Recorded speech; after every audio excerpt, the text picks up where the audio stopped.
আমরা কোথায় যাচ্ছি একটু পর জানো না, একটু পরে এক্সপ্লোর করবো এগুলো কোথায় যাচ্ছে।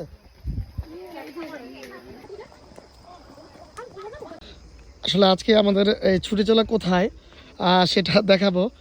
এই কষ্ট করে বিকেলবেলা সবাইকে নিয়ে চলে আসলাম। কেন আসলাম আর কেন আপনাদের কষ্ট দিচ্ছি সেটাও জানাবো। তো একটু আমাদের ব্লগের সাথে থাকুন। আচ্ছা, আর অপেক্ষা না করায় আপনাদের মানে রহস্যটা ভেদ করে দেই। আসলে কেন আমরা আসলাম আর আসার উদ্দেশ্যটা কি। আসার উদ্দেশ্য তো চিরাচরিত বাঙালির পছন্দ হচ্ছে এই সরিষা। এই সরিষা খেতে ওরা আসছে, সরিষা খেতে উপভোগ করতে, ছবি তুলতে। কিন্তু এসে পুরাই হতাশ, কারণ এখনো পর্যন্ত সরিষা ফুলই ফুটে নাই। আচ্ছা যাই হোক, ওরা হতাশ এসে, কারণ হচ্ছে একেবারে সরিষা ফুল নেই।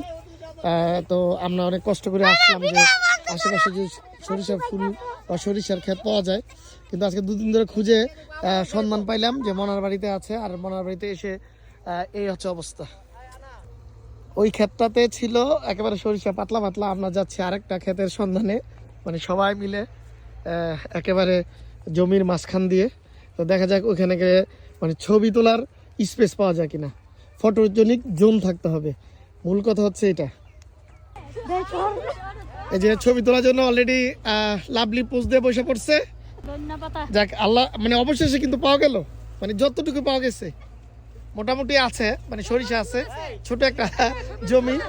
তো যাই হোক, সবাই সবাই ছবি তোলো, তোমাদের ইচ্ছা পূরণ করো, হতাশ হওয়ার কিছু নাই। বিশাল এই প্রান্তর পেরিয়ে অবশেষে আমরা ছোট একটা এই মানে জমি পেয়ে গেলাম, যে জমিতে এসে কিছুটা সরিষার দেখা পেলাম, মানে সরিষা ফুলের দেখা পেলাম। তো সরিষা ফুলের সৌন্দর্য আলাদা, আর হলুদের মধ্যে অবগাহন করতে আসলেই ভালো লাগে। সবুজের মাঝে মাঝে হলুদ, কিন্তু একেবারেই অল্প, আর বেশি দূরে নয়, ইট ভাটা রয়েছে। আসলে ধীরে ধীরে এভাবে ইট ভাটাগুলি কিন্তু এভাবে জমিগুলি দখল করার কারণে এখন আর ওই ধরনের সরিষার ক্ষেত বা ফুল আমরা পাই না। তো অনেক খোঁজাখুঁজির পর এখানে এসে একটা সরিষা ফুলের ক্ষেত পাইলাম বা জমি পাইলাম।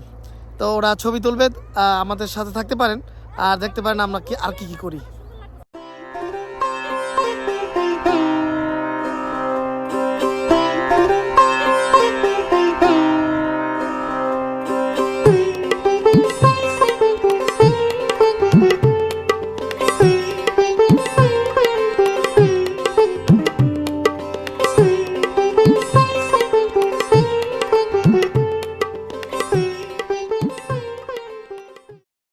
ফ্যাক্ট, যখন জানুয়ারি মাস তখন তো বাচ্চা কাচ্চা সব তো তার নানি বাড়িতে চলে আসে। আর আমাদের বাচ্চা কাচ্চা সব আমাদের বাড়িতে, মানে আমার মামা, আমি হচ্ছে মামা তাদের, আর মামার বাড়িতে চলে আসছে। এক্সপ্লোর করতে যাব একটা নতুন জায়গা। This is the first time আমি আসলাম, তো সেটা আপনাদের সাথে শেয়ার করি। সম্ভবত একটা বাগান বাড়ি, খুবই চমৎকার, একেবারে বিলের মাঝে, মানে জমির মাঝে, খুবই চমৎকার, খুবই চমৎকার। বিশাল পুকুর, বিশাল পুকুর না, চমৎকার একটা বাসা এটা বলা যায়। বাড়ির পাশেই হচ্ছে শান বাঁধানো এরকম একটা ঘাটলা।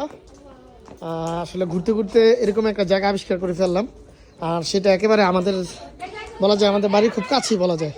মনার বাড়ি বন্দর এই জায়গাটি। সবচেয়ে ভালো লাগা হচ্ছে এত সুন্দর মানে এরিয়া, মানে এত সুন্দর একটা পুকুর, আর পুকুরের পাশে হচ্ছে এরকম একটা ভিলা। সব কিছু মিলে অসাধারণ একটা জায়গা।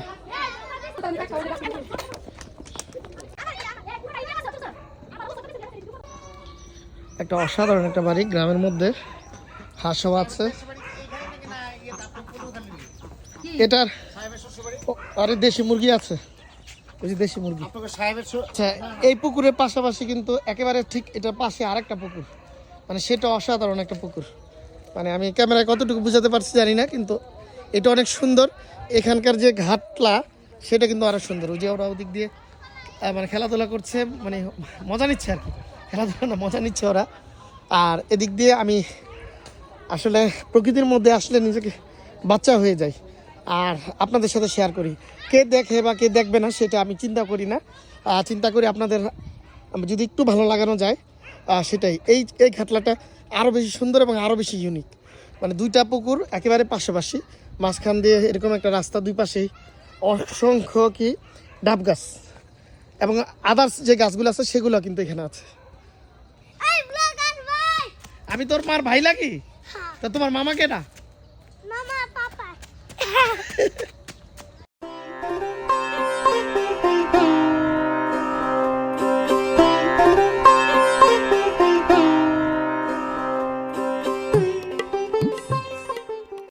মামু ভাগ্নিদের ব্লগ শেষ।